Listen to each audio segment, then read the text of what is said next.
Hey guys, welcome back to the channel. ಮೊದಲನೇದಾಗಿ royal rumble stage ಬಗ್ಗೆ ಮಾತಾಡೋದಾದ್ರೆ ನಿಮಗೆ ಗೊತ್ತಿರಬಹುದು, ಡಬ್ಲ್ಯೂ ಅವರು ಒಂದು ಸ್ಟೇಡಿಯಂ ನೇ ಬಿಲ್ಡ್ ಮಾಡಿದ್ದಾರೆ. ಅಂಡ್ ಆ ಒಂದು ಸ್ಟೇಡಿಯಂ ನ ಇನ್ನರ್ ಲುಕ್ ನ ನೀವು ಇಲ್ಲಿ ನೋಡ್ತಾ ಇರಬಹುದು. ಕಂಪ್ಲೀಟ್ ಆಗಿ ಎಲ್ಲವೂ ಕೂಡ ರಿವೀಲ್ ಆಗಿದೆ. ಲೈಟಿಂಗ್ಸ್ ಗಳನ್ನ ನೀವು ಇಲ್ಲಿ ನೋಡ್ತಾ ಇರಬಹುದು. ಆ ಒಂದು ಅಟ್ಮಾಸ್ಫಿಯರ್ ಯಾವ ರೀತಿ ನಮಗೆ ನೋಡೋದಕ್ಕೆ ಸಿಗುತ್ತೆ ಅಂತ ಓಪನ್ ಏರ್ ಜಾಗದಲ್ಲಿ ಈ ಬಾರಿಯ ರಾಯಲ್ ರಂಬಲ್ ನಮಗೆ ನೋಡೋದಕ್ಕೆ ಸಿಗ್ತಾ ಇದೆ. ಅಂಡ್ ಆ ಒಂದು ಸ್ಟೇಜ್ ಹತ್ರ ಅಲ್ಲಿ ಅವರು LED ಸ್ಕ್ರೀನ್ ಗಳನ್ನು ಕೂಡ ಯೂಸ್ ಮಾಡಿದ್ದಾರೆ. ಅಷ್ಟೇ ಅಲ್ಲ, ಪ್ರತಿ ವರ್ಷನೂ ಕೂಡ ನಾವು ವೆಯ್ಟ್ ಮಾಡ್ತಾ ಇರ್ತೀವಿ ರಾಯಲ್ ರಂಬಲ್ ಬರ್ತು ಅಂದ್ರೆ ರಸಲ್ ಮೇನಿಯಾ ಸೈನ್ ಬೋರ್ಡ್ ನ ನೋಡೋದಕ್ಕೆ. ಅಂಡ್ ಈ ವರ್ಷದ ರಸಲ್ ಮೇನಿಯಾ ಸೈನ್ ಬೋರ್ಡ್ ನ ನೀವು ಇಲ್ಲಿ ನೋಡ್ತಾ ಇರಬಹುದು. ಡಬ್ಲ್ಯೂ ಕಡೆಯಿಂದನೂ ಕೂಡ ಅಫಿಷಿಯಲ್ ವಿಡಿಯೋ ಕೂಡ ಹೊರಗಡೆ ಬರುತ್ತೆ. ರಸಲ್ ಮೇನಿಯಾ ಸೈನ್ ಬೋರ್ಡ್ ಮೇಲ್ಗಡೆ ಹೋಗಿ ನ್ಯಾತಾಡ್ತಾ ಇರೋದು. ಅಂಡ್ ಅದನ್ನು ಕೂಡ ಡಬ್ಲ್ಯೂ ಅವರು ಈ ವರ್ಷ ರಿಲೀಸ್ ಮಾಡ್ತಾರೆ. ಸದ್ಯಕ್ಕೆ ಲೀಕ್ ಆಗಿರ್ತಕ್ಕಂತಹ ರಸಲ್ ಮೇನಿಯಾ ಸೈನ್ ಬೋರ್ಡ್ ನ ನೀವು ಇಲ್ಲಿ ನೋಡ್ತಾ ಇರಬಹುದು. ಈ ಬಾರಿ ರಾಯಲ್ ರಂಬಲ್ ನ ಯಾರು ಗೆಲ್ತಾರೋ ಅವರು ರಸಲ್ ಮೇನಿಯಾ ಕಡೆಗೆ ಪಾಯಿಂಟ್ ಮಾಡಿ ಹೇಳ್ತಾರೆ, ನಾನು ರಸಲ್ ಮೇನಿಯಾಗೆ ಹೋಗ್ತಾ ಇದ್ದೀನಿ ಅಂತ. ನಿಜವಾಗ್ಲೂ ಒಂದು ಅದ್ಭುತವಾದ ಅಟ್ಮಾಸ್ಫಿಯರ್ ಅಲ್ಲಿ ನಮಗೆ ಈ ಬಾರಿಯ royal rumble premium live event ನೋಡೋದಕ್ಕೆ ಸಿಗ್ತಾ ಇದೆ. ಅಂಡ್ ರಾಯಲ್ ರಂಬಲ್ ಬರ್ತಾ ಇದೆ. ನಮ್ಮ ಟ್ರಿಪಲ್ ಎಚ್ ಅವರು ಯಾಕಿನ್ನು ಕೂಡ ಹೈಪ್ ಆಗುವಂತಹ ಯಾವುದೇ ರೀತಿಯ ವಿಚಾರನ ಮಾತಾಡ್ತಿಲ್ಲ ಅಂತ ನಾನಂತೂ ಸಿಕ್ಕಾಪಟ್ಟೆ ಕಾಯ್ತಾ ಇದ್ದಂಗೆನೆ ನಮ್ಮ ಟ್ರಿಪಲ್ ಎಚ್ ಅವರ ಸ್ಟೇಟ್ಮೆಂಟ್ ಕೂಡ ಹೊರಗಡೆ ಬರುತ್ತೆ. ರೀಸೆಂಟ್ ಆಗಿ ನಮ್ಮ ಟ್ರಿಪಲ್ ಎಚ್ ಅವರು ESPN ಅವರ ಜೊತೆ ಇಂಟರ್ವ್ಯೂಗೆ ಬಂದಿರ್ತಾರೆ. ಅಂಡ್ ಅದರಲ್ಲಿ ಅವರ ಬಳಿ ಪ್ರಶ್ನೆ ಕೇಳಲಾಗುತ್ತೆ, ಈ ಬಾರಿ ರಾಯಲ್ ರಂಬಲ್ ಹೇಗಿರುತ್ತೆ ಅಂತ. ಅಂಡ್ ನಮ್ಮ ಟ್ರಿಪಲ್ ಎಚ್ ಅವರು ಹೇಳ್ತಾರೆ, ಪ್ರತಿ ಬಾರಿ ಕೂಡ ರಾಯಲ್ ರಂಬಲ್ ಅಂದ್ರೇನೆ ಸರ್ಪ್ರೈಸ್ ಅಂದ್ರೇನೆ ರಾಯಲ್ ರಂಬಲ್. ಯಾಕಂದ್ರೆ ಪ್ರತಿ ಒಂದು ನಿಮಿಷಕ್ಕೂ ಕೂಡ ನೆಕ್ಸ್ಟ್ ಯಾರು ಬರ್ತಾರೆ, ನೆಕ್ಸ್ಟ್ ಯಾವ ಸರ್ಪ್ರೈಸ್ ನಮಗೆ ನೋಡೋದಕ್ಕೆ ಸಿಗುತ್ತೆ ಅಂತ ಎಲ್ಲರೂ ಕೂಡ ಕಾಯ್ತಾ ಇರ್ತಾರೆ. ಅಂಡ್ ನಾನು ಈ ವರ್ಷನೂ ಕೂಡ ಬಹಳಷ್ಟು ಮೆನಿ ಮೋರ್ ಸರ್ಪ್ರೈಸಸ್ ಗಳನ್ನ ಈ ವರ್ಷ ರಾಯಲ್ ರಂಬಲ್ ಅಲ್ಲಿ ಇಟ್ಟಿದ್ದೀನಿ. ಇನ್ಕ್ಲೂಡಿಂಗ್ ಮೆನ್ಸ್ ಹಾಗೆ ವಿಮೆನ್ಸ್ ರಾಯಲ್ ರಂಬಲ್ ಮ್ಯಾಚ್ ಅಲ್ಲಿ ಇಟ್ಟಿದ್ದೀನಿ. And men's royal rumble match, ಈ ಬಾರಿಯ ರಾಯಲ್ ರಂಬಲ್ ಮ್ಯಾಚ್ ನಿಜವಾಗ್ಲೂ ಕೂಡ ಬಿಗ್ಗೆಸ್ಟ್ ರಾಯಲ್ ರಂಬಲ್ ಮ್ಯಾಚ್ ಆಗ್ತಾ ಇದೆ. ಯಾಕಂದ್ರೆ ರೋಮನ್ ರೈನ್ಸ್ ಇದ್ದಾರೆ, ಕೋಡಿ ರೋಡ್ಸ್ ಇದ್ದಾರೆ, ಜೇ ಊಸೋ ಇದ್ದಾರೆ, ಇವರೆಲ್ಲರೂ ಕೂಡ ಇದ್ದಾರೆ. ಅದರಿಂದ ಈಗಾಗಲೇ ಇದು ಬಿಗ್ಗೆಸ್ಟ್ ರಾಯಲ್ ರಂಬಲ್ ಆಗ್ತಾ ಇದೆ. ಅದರಲ್ಲೂ ಕೂಡ ಕೆಲವೊಂದಷ್ಟು ಸರ್ಪ್ರೈಸಸ್ ಗಳನ್ನ ಮೆನಿ ಸರ್ಪ್ರೈಸಸ್ ಗಳನ್ನ ನಾನು ಇಡ್ತಾ ಇದ್ದೀನಿ ಅಂತ ನಮ್ಮ ಟ್ರಿಪಲ್ ಎಚ್ ಅವರು ಎಲ್ಲರನ್ನು ಕೂಡ ರಾಯಲ್ ರಂಬಲ್ ಗೆ ಹೈಪ್ ಮಾಡಿದ್ದಾರೆ. ನಮ್ಮ ಟ್ರಿಪಲ್ ಎಚ್ ಅವರು ಪ್ರತಿ ಒಂದು ಶೋನು ಕೂಡ ಇದೇ ರೀತಿ ಹೈಪ್ ಮಾಡ್ತಾರೆ. ನಿಮ್ಗೆ ಗೊತ್ತಿರಬಹುದು, ಮಂಡ್ಯ ನೈಟ್ ಯಾವುದೇ ಒಂದು ಶೋ ಬಂದ್ರು ಕೂಡ ಎಲ್ಲದನ್ನು ಕೂಡ ಇದೇ ರೀತಿ ಹೈಪ್ ಮಾಡ್ತಾರೆ. ನಮ್ಮ ಟ್ರಿಪಲ್ ಎಚ್ ಅವರು ಒಂದು ಬಾರಿ ಸ್ಟೆಫನಿ ಮೆಕ್ಮೆನ್ ಅವರು ಹಾಲ್ ಆಫ್ ಫೇಮ್ ಗೆ ಅನೌನ್ಸ್ ಆಗೋದ್ನೇ ಒಂದು ಬಿಗ್ ಸರ್ಪ್ರೈಸ್ ಅಂತ ಹೇಳಿದ್ರು. ಏನೇ ಆಗ್ಲಿ, ನಮ್ಮ ಟ್ರಿಪಲ್ ಎಚ್ ಅವರು ಮತ್ತೊಮ್ಮೆ ರಾಯಲ್ ರಂಬಲ್ ನ ಹೈಪ್ ಮಾಡ್ತಾ ಹೇಳಿದ್ದಾರೆ. ಲಾಟ್ಸ್ ಆಫ್ ಸರ್ಪ್ರೈಸಸ್ ಗಳು ಈ ಬಾರಿಯ ಮೆನ್ಸ್ ಹಾಗೆ ವಿಮೆನ್ಸ್ ರಾಯಲ್ ರಂಬಲ್ ಮ್ಯಾಚ್ ಅಲ್ಲಿ ನೋಡೋದಕ್ಕೆ ಸಿಗುತ್ತಂತೆ. ಕಾದ್ ನೋಡೋಣ ಗೈಸ್, ಯಾವ ಸರ್ಪ್ರೈಸ್ ನ ನಮ್ಮ ಟ್ರಿಪಲ್ ಎಚ್ ಅವರು ತಗೊಂಡ್ ಬರ್ತಾರೆ ಅಂತ. ನೆಕ್ಸ್ಟ್ ಅಪ್ಡೇಟ್ ಕಡೆ ಬರೋದಾದ್ರೆ ಇದ್ದಿರ್ತಕ್ಕಂಥದ್ದು ನಮ್ಮ ಫಿನಾಮಿನಲ್ ಒನ್ AJ ಸ್ಟೈಲ್ಸ್ ಅವರ ಬಗ್ಗೆ. AJ ಸ್ಟೈಲ್ ಅವರು ತನ್ನ ಕರಿಯರ್ ನ ರಾಯಲ್ ರಂಬಲ್ ಅಲ್ಲಿ ಆನ್ ದ ಲೈನ್ ಇಡ್ತಾ ಇದ್ದಾರೆ. ಅಂಡ್ ಇದ್ರ ಬಗ್ಗೆ ನಮ್ಮ CM ಪಂಕ್ ಅವರು ತನ್ನ ಮ್ಯಾಚ್ ಮುಗಿದ್ಮೇಲೆ ಒಂದು ಸ್ಟೇಟ್ಮೆಂಟ್ ನ ಕೊಡ್ತಾರೆ. ಅವರು AJ ಸ್ಟೈಲ್ ಅವರ ಜೊತೆ ಮ್ಯಾಚ್ ಮುಗ್ದಾದ್ಮೇಲೆ ಬ್ಯಾಕ್ ಸ್ಟೇಜ್ ಗೆ ಬಂದು, ನನಗೆ ಅನ್ಸೋದಿಲ್ಲ AJ ಸ್ಟೈಲ್ ಅವರು ರಾಯಲ್ ರಂಬಲ್ ಅಲ್ಲಿ ರಿಟೈರ್ಡ್ ಆಗ್ತಾ ಇದ್ದಾರೆ ಅಂತ. ನನ್ನ ಪ್ರಕಾರ AJ ಸ್ಟೈಲ್ ಅವರು ರಾಯಲ್ ರಂಬಲ್ ಅಲ್ಲಿ ಗಂತರ್ ಅವ್ರನ್ನ ಸೋಲಿಸ್ತಾರೆ ಅಂತ ನಮ್ಮ CM ಪಂಕ್ ಅವರು ಒಂದು ಸ್ಟೇಟ್ಮೆಂಟ್ ನ ಕೊಟ್ಟಿದ್ದಾರೆ. ಏನೇ ಆಗ್ಲಿ ಗೈಸ್, ನನಗೂ ಕೂಡ ಡೌಟ್ ಬರ್ತಿರೋದೇನಪ್ಪಾ ಅಂದ್ರೆ, ಒಂದು ಸೌದಿ ಅರೇಬಿಯಾದ ಕ್ರೌಡ್ ಮಧ್ಯೆ AJ ಸ್ಟೈಲ್ ಅವರು ರಿಟೈರ್ಡ್ ಆಗ್ತಾರ ನಿಜವಾಗ್ಲು ಅಂತ. ಇನ್ನೊಂದೇನಪ್ಪಾ ಅಂದ್ರೆ 2026ಕ್ಕೆ ನಮ್ಮ AJ ಸ್ಟೈಲ್ ಅವರು ರಿಟೈರ್ಡ್ ಆಗ್ತೀನಿ ಅಂತ ಹೇಳಿದ್ರು. ಬಟ್ ಜನವರಿ ತಿಂಗಳಲ್ಲೇ ಅವರು ರಿಟೈರ್ಡ್ ಆಗ್ತಾರ, ಇಷ್ಟು ಬೇಗ ಅವರು ರಿಟೈರ್ಡ್ ಆಗ್ತಾರ, ನನಗಂತೂ ಅರ್ಥ ಆಗ್ತಾ ಇಲ್ಲ. ಏನೇ ಆಗ್ಲಿ, ಸಿಕ್ಕಾಪಟ್ಟೆ ಅನ್ಎಕ್ಸ್ಪೆಕ್ಟೆಡ್ ಆಗ್ತಾ ಇದೆ ಗಂತರ್ ಆಗಿ AJ ಸ್ಟೈಲ್ ಅವರ ಮ್ಯಾಚು. ಅಷ್ಟೇ ಅಲ್ಲ, ನಮ್ಮ ಜಾನ್ ಸಿನಾ ಅವರು ಕೂಡ AJ ಸ್ಟೈಲ್ ಅವರ ಫೋಟೋಸ್ ಗಳನ್ನ ಪೋಸ್ಟ್ ಮಾಡ್ತಾನೆ ಹೋಗ್ತಾ ಇದ್ದಾರೆ ಇನ್ಸ್ಟಾಗ್ರಾಮ್ ಅಲ್ಲಿ. ನಮ್ಮ ಜಾನ್ ಸಿನಾ ಅವರಿಗೆ ಏನಾಯ್ತೋ ಗೊತ್ತಿಲ್ಲ, ಜಾನ್ ಸಿನಾ ಅವರು ಕೂಡ ಪ್ರಾಬಬ್ಲಿ ಟೀಸ್ ಮಾಡ್ತಾ ಇರಬಹುದು AJ ಸ್ಟೈಲ್ ಅವರು ರಿಟೈರ್ಡ್ ಆಗ್ತಾ ಇದ್ದಾರೆ ಅಂತ. ಇನ್ನು AJ ಸ್ಟೈಲ್ ಅವ್ರನ್ನ ರಿಟೈರ್ಡ್ ಮಾಡ್ತಾ ಇರ್ತಕ್ಕಂತಹ ವ್ಯಕ್ತಿ ಗಂತರ್ ಅವರ ಬಗ್ಗೆ ಮಾತಾಡೋದಾದ್ರೆ, ಡಬ್ಲ್ಯೂ ಅವರು ಗಂತರ್ ಅವರಿಗೋಸ್ಕರ ಒಂದು ಹೊಸ ನೇಮ್ ನ ಟ್ರೇಡ್ ಮಾರ್ಕ್ ಮಾಡಿಸ್ಕೊಂಡಿದ್ದಾರೆ. ನಾನಿಲ್ಲಿ ಮಾತಾಡ್ತಾ ಇರೋದು ಕರಿಯರ್ ಕಿಲ್ಲರ್ ಅನ್ನೋ ಒಂದು ನೇಮು. ಈಗ ಡಬ್ಲ್ಯೂ ಅವರು ನಮ್ಮ ಗಂತರ್ ಅವರಿಗೆ ಕರಿಯರ್ ಕಿಲ್ಲರ್ ಅನ್ನೋ ಒಂದು ಹೊಸ ಟ್ಯಾಗ್ ಲೈನ್ ನ ಹಾಗೆ ನಿಕ್ ನೇಮ್ ನ ಕೊಡ್ತಾ ಇದೆ ಅಂತಾನೆ ಹೇಳ್ಬೇಕು. ಇನ್ ಮುಂದೆ ನಮ್ಮ ಗಂತರ್ ಅವರು ಏನಾದ್ರೂ ಡಬ್ಲ್ಯೂ ಟೆಲಿವಿಷನ್ ಅಲ್ಲಿ ನಮಗೆ ನೋಡೋದಕ್ಕೆ ಸಿಕ್ಕರೆ ಅವರನ್ನ ಕರಿಯರ್ ಕಿಲ್ಲರ್ ಅಂತ ರೆಫರ್ ಮಾಡಲಾಗುತ್ತೆ. ಲಿಟ್ರಲಿ ಗಂತರ್ ಅವರು ಎಲ್ಲಿಂದ ಎಲ್ಲಿಗೆ ಹೋದ್ರು ಗುರು. ಮೊದಲು ಗೋಲ್ಡ್ ಬರ್ಗ್ ಅವ್ರನ್ನ ರಿಟೈರ್ಡ್ ಮಾಡಿದ್ರು, ಅಂಡ್ ಅದಾದ್ಮೇಲೆ ಜಾನ್ ಸಿನಾ ಅವ್ರನ್ನು ಕೂಡ ರಿಟೈರ್ಡ್ ಮಾಡಿದ್ರು, ಅಂಡ್ ಈಗ AJ ಸ್ಟೈಲ್ ಅವ್ರನ್ನು ಕೂಡ ರಿಟೈರ್ಡ್ ಮಾಡೋದಕ್ಕೆ ಹೋಗ್ತಾ ಇದ್ದಾರೆ. ಅವ್ರೇನಾದ್ರೂ AJ ಸ್ಟೈಲ್ ಅವ್ರನ್ನು ಕೂಡ ರಿಟೈರ್ಡ್ ಮಾಡಿದ್ರೆ ನಿಜವಾಗ್ಲೂ ನಮ್ಮ ಗಂತರ್ ಅವರು ಕರಿಯರ್ ಕಿಲ್ಲರ್ ಆಗ್ತಾರೆ. ಸೊ ಸಡನ್ ಆಗಿ ಡಬ್ಲ್ಯೂ ಅವರು ಗಂತರ್ ಅವರ ಕೈಯಲ್ಲೇನೆ ಯಾಕೆ ಎಲ್ಲರನ್ನು ಕೂಡ ರಿಟೈರ್ಡ್ ಮಾಡಿಸ್ತಾ ಇದೆ ಅಂತ ನೀವೇನಾದ್ರೂ ಕೇಳಿದ್ರೆ, ಅಪ್ಡೇಟ್ ಗಳು ಬರ್ತಿರೋ ಪ್ರಕಾರ ಇದೆಲ್ಲವೂ ಕೂಡ ಟ್ರಿಪಲ್ ಎಚ್ ಅವರ ಪ್ಲಾನ್ ಅಂತೆ. ನಮ್ಮ ಟ್ರಿಪಲ್ ಎಚ್ ಅವರು ಎಲ್ಲರಿಗೂ ಕೂಡ ತೋರಿಸಬೇಕಾಗಿತ್ತಂತೆ ವಿನ್ಸ್ ಮೆಕ್ಮೆನ್ ಅವರು ಯಾರನ್ನ ಕ್ರಿಯೇಟ್ ಮಾಡಿದ್ರು ಅವ್ರನ್ನೆಲ್ಲರನ್ನು ಕೂಡ ನಾನು ಕ್ರಿಯೇಟ್ ಮಾಡಿದಂತಹ ವ್ಯಕ್ತಿನೇ ರಿಟೈರ್ಡ್ ಮಾಡಿಸ್ತಾನೆ ಅಂತ. ನಿಮ್ಗೆ ಗೊತ್ತಿರಬಹುದು ವಿನ್ಸ್ ಮೆಕ್ಮೆನ್ ಅವರ ಫೇವರೇಟ್ ಗಾಯಗಳಲ್ಲಿ Goldberg, John Cena, AJ Styles, Brock Lesnar, Roman Reigns ಇವರೆಲ್ಲರೂ ಕೂಡ ಬರ್ತಾರೆ.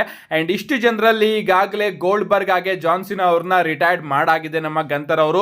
ಅಂಡ್ ನೆಕ್ಸ್ಟ್ ಎಜ್ ಸ್ಟೈಲ್ ಅವ್ರನ್ನು ಕೂಡ ರಿಟೈರ್ಡ್ ಮಾಡೋದಕ್ಕೆ ಹೋಗ್ತಾ ಇದ್ದಾರೆ. ಅಂಡ್ ಬ್ರಾಕ್ ಲೆಸ್ನರ್ ಅವ್ರನ್ನು ಕೂಡ ಗಂತರ್ ಅವರೇ ರಿಟೈರ್ಡ್ ಮಾಡಬಹುದು ಅಂತ ರೂಮರ್ಸ್ ಗಳು ಬರ್ತಾ ಇದೆ. ಸೊ ವಿನ್ಸ್ ಮೆಕ್ಮೆನ್ ಅವರು ಕ್ರಿಯೇಟ್ ಮಾಡಿರ್ತಕ್ಕಂತಹ ಸೂಪರ್ ಸ್ಟಾರ್ಸ್ ಗಳನ್ನ ನಮ್ಮ ಟ್ರಿಪಲ್ ಎಚ್ ಅವರು ಕ್ರಿಯೇಟ್ ಮಾಡಿರೋದು ಇಲ್ಲಿ ಗಂತರ್ ಅವ್ರನ್ನ. ನಮ್ಮ ಟ್ರಿಪಲ್ ಎಚ್ ಅವರ ಗಾಯ ಅಂತಾನೆ ಕರಿಬಹುದು ಗಂತರ್ ಅವ್ರನ್ನ. ಅಂಡ್ ಅದರಿಂದ ಟ್ರಿಪಲ್ ಎಚ್ ಕ್ರಿಯೇಟ್ ಮಾಡಿದಂತಹ ರೆಸ್ಲರ್ ಕೈಯಲ್ಲಿ ವಿನ್ಸ್ ಮೆಕ್ಮೆನ್ ಅವರು ಕ್ರಿಯೇಟ್ ಮಾಡಿದಂತಹ ರೆಸ್ಲರ್ಸ್ ಎಲ್ಲರನ್ನು ಕೂಡ ರಿಟೈರ್ಡ್ ಮಾಡಿಸ್ತಾ ಇದ್ದಾರೆ. ಇದು ಟ್ರಿಪಲ್ ಎಚ್ ಅವರ ಪ್ಲಾನ್ ಅಂತ ಅಪ್ಡೇಟ್ ಗಳು ಬರ್ತಾ ಇದೆ. ಏನಾಗ್ಲಿ ಗೈಸ್, ನಮ್ಮ ಗಂತರ್ ಅವರ ಕರಿಯರ್ ಅಂತೂ ಮೇಲ್ಗಡೆ ಹೋಗ್ತಾ ಇದೆ. ಅಂಡ್ ಅವರಿಗೆ ಕರಿಯರ್ ಕಿಲ್ಲರ್ ಅಂತ ಹೊಸ ನೇಮು ಕೂಡ ಸಿಕ್ಕಿದೆ. ನೆಕ್ಸ್ಟ್ ಅಪ್ಡೇಟ್ ಕಡೆ ಬರೋದಾದ್ರೆ ಇದಿರ್ತಕ್ಕಂಥದ್ದು ಫಹದ್ ತುವಾಕ್ ಬಗ್ಗೆ. ರೀಸೆಂಟ್ ಆಗಿ ಒಂದು ಅಪ್ಡೇಟ್ ವಿಡಿಯೋದಲ್ಲಿ ನಾನು ನಿಮಗೆ ತಿಳಿಸಿದ್ದೆ ಡಬ್ಲ್ಯೂ ಅವರು ರೀಸೆಂಟ್ ಆಗಿ ಫಹದ್ ತುವಾಕ್ ಅನ್ನೋ ಒಂದು ನೇಮ್ ನ ಟ್ರೇಡ್ ಮಾರ್ಕ್ ಮಾಡಿಸ್ಕೊಂಡಿದ್ದಾರೆ ಅಂತ. ಅಂಡ್ ಆಗ ನಾನು ನಿಮಗೆ ತಿಳಿಸಿದ್ದೆ ಪ್ರಾಬಬ್ಲಿ ಇದು ಯಾವ್ದಾದ್ರು ಒಂದು ಟ್ರೋಫಿ ನೇಮ್ ಆಗಿರಬಹುದು. ಯಾಕಂದ್ರೆ ತುವಾಕ್ ಅನ್ನೋ ಒಂದು ನೇಮ್ ಬಂದಿತ್ತಲ್ಲ, ರೀಸೆಂಟ್ ಆಗಿ ಅಂಡರ್ಟೇಕರ್ ಅವರು ತುವಾಕ್ ಟ್ರೋಫಿನ ಗೆದ್ದಿದ್ರು. ಅಂಡ್ ಅದೇ ರೀತಿ ಯಾವ್ದಾದ್ರು ಒಂದು ಟ್ರೋಫಿ ನೇಮ್ ಆಗಿರಬಹುದು ಅಂತ ನಾನು ನಿಮ್ಗೆ ತಿಳಿಸಿದ್ದೆ. ಬಟ್ ಈಗ ಗಾಯ್ಸ್ ಫಹದ್ ತುವಾಕ್ ಅನ್ನೋದು ಒಬ್ಬ ರೆಸ್ಲರ್ ನ ನೇಮ್ ಆಗಿದೆ. Yes, first ever Saudi Arabia wrestler W company ಜೊತೆ ಸೈನ್ ಮಾಡ್ಕೊಂಡಿದ್ದಾರೆ. ಎಸ್, ಇದನ್ನ ಡಬ್ಲ್ಯೂ ಅವರು ಕೂಡ ಅಫಿಷಿಯಲ್ ಆಗಿ ಅನೌನ್ಸ್ ಮಾಡಿದ್ದಾರೆ. ಇವರು ಸೌದಿ ಅರೇಬಿಯಾದ ರೆಸ್ಲರ್ ಅಂಡ್ ಇವರು ಡಬ್ಲ್ಯೂ ಗೆ ಬರ್ತಾ ಇದ್ದಾರೆ. ಅಷ್ಟೇ ಅಲ್ಲ, ಇವರ ಕೆಲವೊಂದಷ್ಟು ರೆಕಾರ್ಡ್ಸ್ ಗಳ ಬಗ್ಗೆ ಮಾತಾಡೋದಾದ್ರೆ ಆರ್ಮ್ ರೆಸ್ಲಿಂಗ್ ಅಲ್ಲಿ ಹಾಗೆ ಹೆವಿ ವೆಯ್ಟ್ ಅಲ್ಲಿ ಇವರು ಚಾಂಪಿಯನ್ ಅಂತಾನೆ ಹೇಳ್ಬೇಕು. ಏನೇ ಆಗ್ಲಿ, ಈ ಸೂಪರ್ ಸ್ಟಾರು ಸೌದಿ ಅರೇಬಿಯಾದ ಈ ಟ್ಯಾಲೆಂಟ್ ಇನ್ ಮುಂದೆ ನಮಗೆ ಡಬ್ಲ್ಯೂ ಅಲ್ಲಿ ನೋಡೋದಕ್ಕೆ ಸಿಗುತ್ತೆ. ಅದಕ್ಕೋಸ್ಕರನೇ ಡಬ್ಲ್ಯೂ ಅವರು ಫಹದ್ ತುವಾಕ್ ಅನ್ನೋ ಒಂದು ನೇಮ್ ನ ಟ್ರೇಡ್ ಮಾರ್ಕ್ ಮಾಡ್ಕೊಂಡಿದ್ದಾರೆ. ಏನೇ ಆಗ್ಲಿ ನೋಡ್ಬೇಕು ಇವರ ಫ್ಯೂಚರ್ ಡಬ್ಲ್ಯೂ ಅಲ್ಲಿ ಯಾವ ರೀತಿ ಇರುತ್ತೆ ಅಂತ.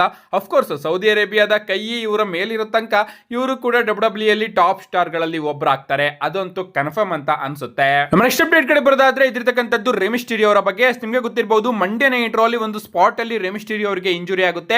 ಯಾಕಂದ್ರೆ ರೆಫ್ರಿ ಅಲ್ಲಿ ಕ್ರಾಸ್ ಸೈನ್ ಕೂಡ ಅಫಿಷಿಯಲ್ ಆಗಿ ತೋರಿಸ್ತಾರೆ. ಇದಾದ್ಮೇಲೆ ಅಪ್ಡೇಟ್ ಗಳು ಬರೋದಕ್ಕೆ ಶುರು ಆಗುತ್ತೆ ರೆ ಮಿಸ್ಟೀರಿಯೋ ಅವರಿಗೆ ನಿಜವಾಗ್ಲೂ ಕೂಡ ಇಂಜುರಿ ಆಗಿದೆ ಅಂತ. ಅಂಡ್ ಆಗ ನಾನು ಕೂಡ ವಿಡಿಯೋ ಮಾಡಿ ತಿಳಿಸಿದ್ದೆ ಪ್ರಾಬಬ್ಲಿ ರೆ ಮಿಸ್ಟೀರಿಯೋ ಅವರು ಈ ಬಾರಿಯ ರಾಯಲ್ ರಂಬಲ್ ನ ಮಿಸ್ ಮಾಡ್ಕೋಬಹುದು, ಯಾಕಂದ್ರೆ ಅವರು ಮತ್ತೊಮ್ಮೆ ಇಂಜುರಿ ಆಗಿದ್ದಾರೆ ಅಂತ. ಬಟ್ ರೀಸೆಂಟ್ ಆಗಿ ನಮ್ಮ ರೆ ಮಿಸ್ಟೀರಿಯೋ ಅವರು ಒಂದು ಫೋಟೋನ ತನ್ನ ಇನ್ಸ್ಟಾಗ್ರಾಮ್ ಅಲ್ಲಿ ಶೇರ್ ಮಾಡ್ಕೊಂಡಿದ್ದಾರೆ, ನೀವು ಇಲ್ಲಿ ನೋಡ್ತಾ ಇರಬಹುದು. ಇದರಲ್ಲಿ ನಮ್ಮ ರೆ ಮಿಸ್ಟೀರಿಯೋ ಅವರು ಪೆಂಟಾ ಹಾಗೆ ಡ್ರ್ಯಾಗನ್ ಲೀ ಅವರ ಜೊತೆ ನಮಗೆ ನೋಡೋದಕ್ಕೆ ಸಿಗ್ತಾ ಇದ್ದಾರೆ. ಅಂಡ್ ಇವರೆಲ್ಲರೂ ಕೂಡ ಸೌದಿ ಅರೇಬಿಯಾಗೆ ಹೋಗ್ತಾ ಇದ್ದಾರೆ ಅಂತಾನೆ ಹೇಳ್ಬಹುದು. ಸೊ ಇದರಿಂದ ಗೊತ್ತಾಗ್ತಿರೋದೇನಪ್ಪಾ ಅಂದ್ರೆ ನಮ್ಮ ರೆ ಮಿಸ್ಟೀರಿಯೋ ಅವರಿಗೆ ಇಂಜುರಿ ಆಗಿರೋದು ನಿಜ, ಬಟ್ ಅದು ಅಷ್ಟೊಂದೇನು ಸೀರಿಯಸ್ ಇಂಜುರಿ ಆಗಿಲ್ಲ, ಮೈನರ್ ಇಂಜುರಿ ಅಂತ ಅನ್ಕೋತೀನಿ. ಅದಕ್ಕೋಸ್ಕರ ಇಷ್ಟು ಬೇಗ ಅವರು ರಿಕವರಿ ಆಗಿ ಸೌದಿ ಅರೇಬಿಯಾಗೆ ಹೋಗ್ತಾ ಇದ್ದಾರೆ. ಒಳ್ಳೇದಾಯ್ತು, ನಿಜವಾಗ್ಲೂ ಕೂಡ ನನಗಂತೂ ಖುಷಿ ಆಯ್ತು. ಯಾಕಂದ್ರೆ ಯಾವುದೇ ರೀತಿಯ ಸೀರಿಯಸ್ ಇಂಜುರಿಗೆ ನಮ್ಮ ರೆ ಮಿಸ್ಟೀರಿಯೋ ಅವರು ಒಳಗಾಗಿಲ್ಲ. ಅಂಡ್ ರಾಯಲ್ ರಂಬಲ್ ಅಲ್ಲಿ ರೆ ಮಿಸ್ಟೀರಿಯೋ ಅವರು ಕೂಡ ನಮಗೆ ನೋಡೋದಕ್ಕೆ ಸಿಗ್ತಾರೆ. ಯಾಕಂದ್ರೆ ರೆ ಮಿಸ್ಟೀರಿಯೋ ಅವರು ಈಗಾಗಲೇ ಸೌದಿ ಅರೇಬಿಯಾಗೆ ಹೋಗ್ತಾ ಇದ್ದಾರೆ. ನಮ್ಮ ನೆಕ್ಸ್ಟ್ ಅಂಡ್ ಫೈನಲ್ ಅಪ್ಡೇಟ್ ಕಡೆ ಬರೋದಾದ್ರೆ ಇದಿರ್ತಕ್ಕಂಥದ್ದು ಬೀಸ್ಟ್ ಬ್ರಾಕ್ ಲೆಸ್ನರ್ ಅವರ ಬಗ್ಗೆ. ಎಸ್, ನಿಜವಾಗ್ಲೂ ಬ್ರಾಕ್ ಲೆಸ್ನರ್ ಅವರು ರಾಯಲ್ ರಂಬಲ್ ಅಲ್ಲಿ ನಮಗೆ ನೋಡೋದಕ್ಕೆ ಸಿಗ್ತಾರೆ ಅಂತ ತುಂಬಾ ಜನ ಪ್ರಶ್ನೆನ ಕೇಳ್ತಾ ಇದ್ರು. ಬಟ್ ಡಬ್ಲ್ಯೂ ಅವರು ಅಫಿಷಿಯಲ್ ಆಗಿ ರಾಯಲ್ ರಂಬಲ್ ಅಲ್ಲಿ ಬ್ರಾಕ್ ಲೆಸ್ನರ್ ಅವ್ರನ್ನ ಫೀಚರ್ ಮಾಡಿದ್ರು. ರಾಯಲ್ ರಂಬಲ್ ಪೋಸ್ಟರ್ ಅಲ್ಲೆಲ್ಲ ನಮ್ಮ ಬ್ರಾಕ್ ಲೆಸ್ನರ್ ಅವರು ನಮಗೆ ನೋಡೋದಕ್ಕೆ ಸಿಗ್ತಾ ಇದ್ರು. ಬಟ್ ಡಬ್ಲ್ಯೂ ಅವರು ಒಮ್ಮೊಮ್ಮೆ ಟಿಕೆಟ್ ನ ಮಾರಾಟ ಮಾಡೋದಕ್ಕೂ ಕೂಡ ಬಿಗ್ ಸೂಪರ್ ಸ್ಟಾರ್ಸ್ ಗಳನ್ನ ಪೋಸ್ಟರ್ ಅಲ್ಲಿ ಮೆನ್ಷನ್ ಮಾಡಿ ಆ ಒಂದು ಸೂಪರ್ ಸ್ಟಾರ್ ನ ಕರ್ಕೊಂಡೇ ಬರೋದಿಲ್ಲ. ತುಂಬಾ ಬಾರಿ ನಾವು ಅದನ್ನ ನೋಡಿದೀವಿ. ಬಟ್ ಇಲ್ಲಿವರೆಗೂ ಕೂಡ ಬ್ರಾಕ್ ಲೆಸ್ನರ್ ಅವ್ರನ್ನ ಡಬ್ಲ್ಯೂ ಅವರು ಒಮ್ಮೆನೂ ಕೂಡ ಮೆನ್ಷನ್ ಮಾಡಿರಲಿಲ್ಲ ಅವರು ರಾಯಲ್ ರಂಬಲ್ ಗೆ ಬರ್ತಾರೆ ಅಂತ. ಹಾಗಿದ್ರೆ ನಿಜವಾಗ್ಲೂ ಕೂಡ ಬ್ರಾಕ್ ಲೆಸ್ನರ್ ಅವರು ಡಬ್ಲ್ಯೂ ರಾಯಲ್ ರಂಬಲ್ ಅಲ್ಲಿ ನಿಮಗೆ ನೋಡೋದಕ್ಕೆ ಸಿಗ್ತಾರಾ ಅಂತ ನೀವೇನಾದ್ರೂ ಕೇಳಿದ್ರೆ ಗಾಯ್ಸ್, ಈಗ ಅಫಿಷಿಯಲ್ ಆಗಿ ಕನ್ಫರ್ಮ್ ಆಗಿದೆ. ಯಾಕಂದ್ರೆ ನಮ್ಮ ಬ್ರಾಕ್ ಲೆಸ್ನರ್ ಅವರೇ ಖುದ್ದಾಗಿ ತನ್ನನ್ನ ತಾನು ರಾಯಲ್ ರಂಬಲ್ ಗೆ ಡಿಕ್ಲೇರ್ ಮಾಡ್ಕೊಂಡಿದ್ದಾರೆ. ಎಸ್, ರೀಸೆಂಟ್ ಆಗಿ ಆಗುತ್ತೆ ಪ್ಯಾಟ್ ಮೆಕಾಫಿ ಶೋ. ಅಂಡ್ ಆ ಒಂದು ಶೋ ಎಂಡ್ ಆಗೋ ಟೈಮಲ್ಲಿ ಪ್ಯಾಟ್ ಮೆಕಾಫಿ ಅವರಿಗೆ ಒಂದು ಫೋನ್ ಕಾಲ್ ಬರುತ್ತೆ. ಅಂಡ್ ಅದನ್ನ ನೋಡಿ ನಮ್ಮ ಪ್ಯಾಟ್ ಮೆಕಾಫಿ ಅವರು ಸಿಕ್ಕಾಪಟ್ಟೆ ಶಾಕ್ ಆಗ್ತಾರೆ ಅಂಡ್ ಹೇಳ್ತಾರೆ ಇನ್ನೂ ಕೂಡ ನಾವು ಲೈವ್ ಇದೀವಲ್ವಾ ಅಂತ. ಅಂಡ್ ಅದಾದ್ಮೇಲೆ ಅವರು ಬ್ರಾಕ್ ಲೆಸ್ನರ್ ನನಗೆ ಕಾಲ್ ಮಾಡಿದ್ದಾರೆ ಅಂತ ಬ್ರಾಕ್ ಲೆಸ್ನರ್ ಅವರ ಫೋನ್ ನ ರಿಸೀವ್ ಮಾಡ್ತಾರೆ. ಅಂಡ್ ಬ್ರಾಕ್ ಲೆಸ್ನರ್ ಅವರು ಪ್ಯಾಟ್ ಮೆಕಾಫಿ ಅವರಿಗೆ ವಿಡಿಯೋ ಕಾಲ್ ನ ಮಾಡಿರ್ತಾರೆ. ಅಂಡ್ ಅದರಲ್ಲಿ ನಮ್ಮ ಪ್ಯಾಟ್ ಮೆಕಾಫಿ ಅವರು ಕೇಳ್ತಾರೆ, ಬ್ರಾಕ್ ಲೆಸ್ನರ್ ಹೇಗಿದ್ದೀರಾ, ಏನ್ ಮಾಡ್ತಾ ಇದ್ದೀರಾ, ಅಂಡ್ ನೀವು ಇನ್ನೂ ಕೂಡ ನಿಜವಾಗ್ಲೂ ಕೂಡ ಫಿಟ್ ಆಗಿದ್ದೀರಾ, ನೆಕ್ಸ್ಟ್ ನಿಮ್ಮ ನಡೆ ಏನು ಅಂತ ಕೇಳಿದಾಗ ನಮ್ಮ ಬ್ರಾಕ್ ಲೆಸ್ನರ್ ಅವರು ಹೇಳ್ತಾರೆ, ಹೌದು ನಾನು ಯಾವಾಗ್ಲೂ ಕೂಡ ಫಿಟ್ ಆಗೇ ಇರ್ತೀನಿ. ಏನ್ ಗೊತ್ತಾ, ನಾನು ಈ ಬಾರಿಯ 30 ಮ್ಯಾನ್ ರಾಯಲ್ ರಂಬಲ್ ಮ್ಯಾಚ್ ಒಳಗಡೆ ಎಂಟ್ರಿನ ಕೊಡ್ತಾ ಇದ್ದೀನಿ ಅಂಡ್ ನಾನು 100% ಗೆದ್ದೇ ಗೆಲ್ತೀನಿ ಅಂತ ನಮ್ಮ ಬ್ರಾಕ್ ಲೆಸ್ನರ್ ಅವರು ಪ್ಯಾಟ್ ಮೆಕಾಫಿ ಅವರಿಗೆ ಹೇಳ್ತಾರೆ. ಅಂಡ್ ಅದಕ್ಕೆ ನಮ್ಮ ಪ್ಯಾಟ್ ಮೆಕಾಫಿ ಅವರು, ಹೌದಾ ನಿಜವಾಗ್ಲೂ ನೀವು ಈ ಬಾರಿಯ 30 ಮ್ಯಾನ್ ರಾಯಲ್ ರಂಬಲ್ ಮ್ಯಾಚ್ ಒಳಗಡೆ ಎಂಟ್ರಿನ ಕೊಡ್ತಾ ಇದ್ದೀರಾ, ಹಾಗಾದ್ರೆ ನಿಮ್ಮ ಅಪೋನೆಂಟ್ಸ್ ಅಲ್ಲಿ 29 ಜನ ಇರ್ತಾರೆ. ಅಂಡ್ 29 ಜನರಲ್ಲಿ ಈಗ ತಾನೇ ಬರ್ತಾ ಇರ್ತಕ್ಕಂತಹ ಸೂಪರ್ ಸ್ಟಾರ್ಸ್ ಗಳಿದ್ದಾರೆ, ಅಂದ್ರೆ ಯಂಗ್ ಯಂಗ್ಸ್ಟರ್ಸ್ ಗಳು ಕೂಡ ಇದ್ದಾರೆ. ನಿಮ್ಗೆ ಏನ್ ಅನ್ಸುತ್ತೆ, ನೀವು ಗೆಲ್ತೀರಾ ಅಂತ ಕೇಳಿದಾಗ ನಮ್ಮ ಬ್ರಾಕ್ ಲೆಸ್ನರ್ ಅವರು ನಾನು ಇನ್ನೂ ಕೂಡ 100% ಫಿಟ್ ಆಗಿದ್ದೀನಿ, ನಾನು ಗೆದ್ದೆ ಗೆಲ್ತೀನಿ, ಅವ್ರನ್ನೆಲ್ಲರನ್ನು ಕೂಡ ಎಲಿಮಿನೇಟ್ ಮಾಡ್ತೀನಿ, ನಾನು ರಾಯಲ್ ರಂಬಲ್ ಗೆ ಬರ್ತೀನಿ, ಅದನ್ನ ಗೆಲ್ತೀನಿ ಅಂತ ನಮ್ಮ ಬ್ರಾಕ್ ಲೆಸ್ನರ್ ಅವರು ಸ್ಟೇಟ್ಮೆಂಟ್ ನ ಕೊಡ್ತಾರೆ. ನನಗೆ ಅರ್ಥ ಆಗ್ತಾ ಇಲ್ಲ, ಪ್ಯಾಟ್ ಮೆಕಫಿ ಅವರು ಇಲ್ಲಿ ಬ್ರಾಕ್ ಲೆಸ್ನರ್ ಅವರ ಜೊತೆ ಮಾತಾಡ್ತಾ ಇದ್ರು ಅಥವಾ ಕೋಡಿ ರೋಡ್ಸ್ ಅವರ ಜೊತೆ ಮಾತಾಡ್ತಾ ಇದ್ರು ಅಂತ. ಲಿಟ್ರಲಿ ಬ್ರಾಕ್ ಲೆಸ್ನರ್ ಗುರು ನಿನಗೆ ಕಾಲ್ ಮಾಡಿರೋದು, ಆ ವ್ಯಕ್ತಿ ಯಾವಾಗ್ಲೂ ಕೂಡ ಫಿಟ್ ಆಗೇ ಇರ್ತಾರೆ.